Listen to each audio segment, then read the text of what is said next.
Fakespeare, written by Toby Davis, read by Rebecca Front.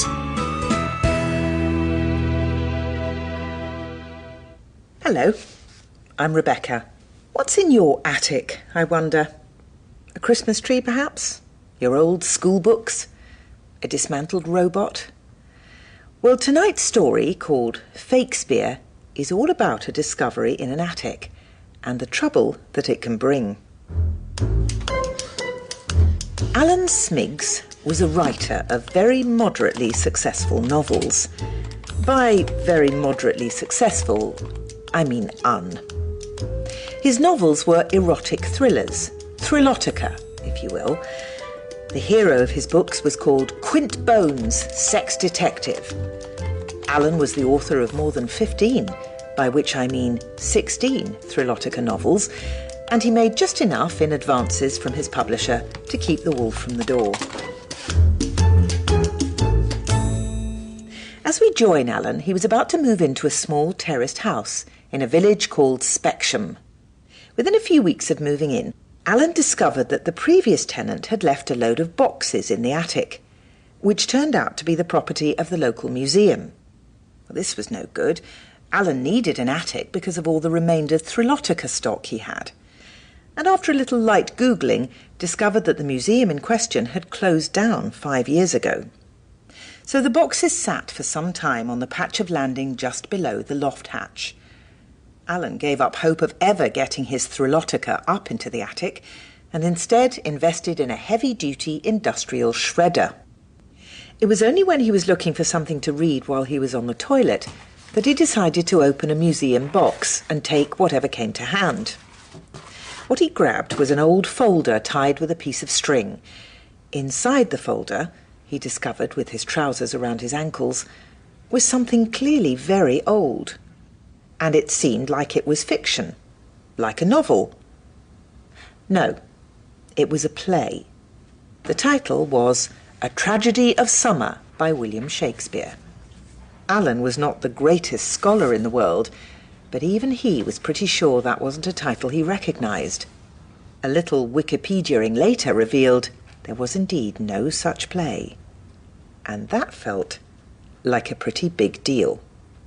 Alan, as far as he could tell, had discovered an unknown play by William Shakespeare, who, as a writer, is nearly as popular as E.L. James, or God. Alan phoned the British Library. He told them what he had found, and they were pretty sceptical. If I had £1 for every time someone told me they'd found a lost Shakespeare, I'd have, how much do you reckon, Clive? Yep, about £6.50, said someone official over the phone. Would you at least like to have a look? Said Alan. A few weeks later, he got a call. The British Library had collaborated with various international research bodies and found that word frequency and other vocabulary choices were consistent with the play having been written by Shakespeare. This was a lost Shakespeare. And when did he want it back? This surprised Alan. He didn't think he'd ever see it again, but it seems that even where lost Shakespeare plays are concerned, it is still a case of finders keepers. The play was returned to him in a smart plastic sheath with some sort of special tape sealing it on all 4 sides. And the next day, he had a call from the RSC, asking him if they could perform the play. The fee would be £3 million. Alan said that they couldn't buy the manuscript for £3 million. He didn't say it out loud, but he was certain it was worth much more than that. This thing could set him up for life, and he was picturing a very luxurious life. No, you misunderstand me. We would only be buying permission to perform the play. You better get used to offers of this kind, Mr. Smiggs. And so it was agreed.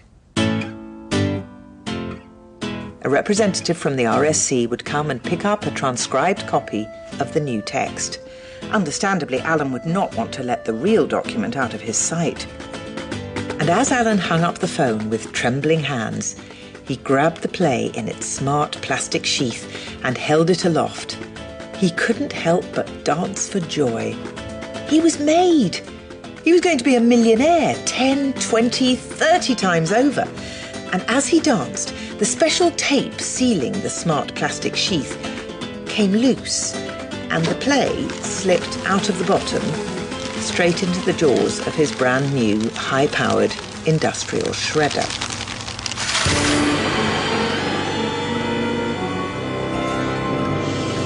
He sank to his knees. It was over. He had been given a golden ticket, and he had turned it into confetti. First, he called the British Library to ask for copies of their scans of the text. No joy. The text was his and not theirs to copy, though they would be interested in gaining some of the rights for several £1 million. Did they happen to remember the gist of the play? No. It turned out that all the processes of the evaluation were done by computer. No one had actually read the play. And that gave him an idea. He had 1 week before the RSC wanted the play, and by God, he was a writer. He would give them a play. But it wouldn't be by Shakespeare. It would be by Alan Smiggs. As Shakespeare himself said, having nothing, nothing can he lose. And for the first time in his life, Alan really, really worked. He had no idea of the plot of A Tragedy of Summer, but he knew how to construct a thriller, so that's what it would be. Using his small knowledge of Shakespeare, he knew puns were massive. So he not only set the play in summertime, but also in a town called Summer, with a hero called Summer. Bang. Job done. And so he went through. Monologues, jokes, murders, thefts. This play had everything. It was the best thing he'd ever written. But it is worth bearing in mind that up until that point, the best thing he'd ever written was called Death at a Disco, and included a scene where a roller dancer was bonked to death. But now he had written the first new Shakespeare in 400 years. It had adultery, murder, a priest-cum-detective, an elderly woman who could see into the future, a young woman who was a dab hand with a throwing knife, a dishonest spice merchant, and a man who got drunk and did jokes about the nobility. He didn't know how, but the plot just clicked into place. And the language. It appeared that Alan had a knack for mimicry he just didn't know about. It seemed right. But what did he know? It was almost certainly awful. This would be the end of it all. But it wasn't. Only one person at the RSC expressed any doubt. A young man on work experience called Eric Funt.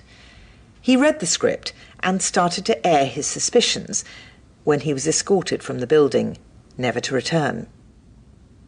Press night for A Tragedy of Summer took place in the 3rd week of July, a couple of months after the RSC had categorically not found Alan out. Alan drove to Stratford in his new car, in his new suit, and sat terrified in the stalls as the show started. Now he would be found out. This was going to be a disaster.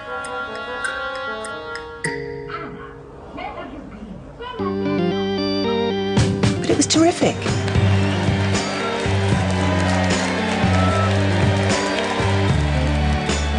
At least Alan thought it was terrific. But what would the press say? These critics were brainy guys, right? A Tragedy of Summer is a triumph without comparison, proclaimed The Guardian. The lost Shakespeare heaves with sex and intrigue in a way that The Winter's Tale just doesn't. What is most astonishing is that Shakespeare seems to predict the whodunit, the forensic procedural, and, in Act 4, Scene 2, the fax machine, said the New York Times. This play proves once more that Shakespeare is the greatest writer the world has ever known, said the Parisian newspaper Le Monde, only in French. The play was a massive hit. Everyone loved it.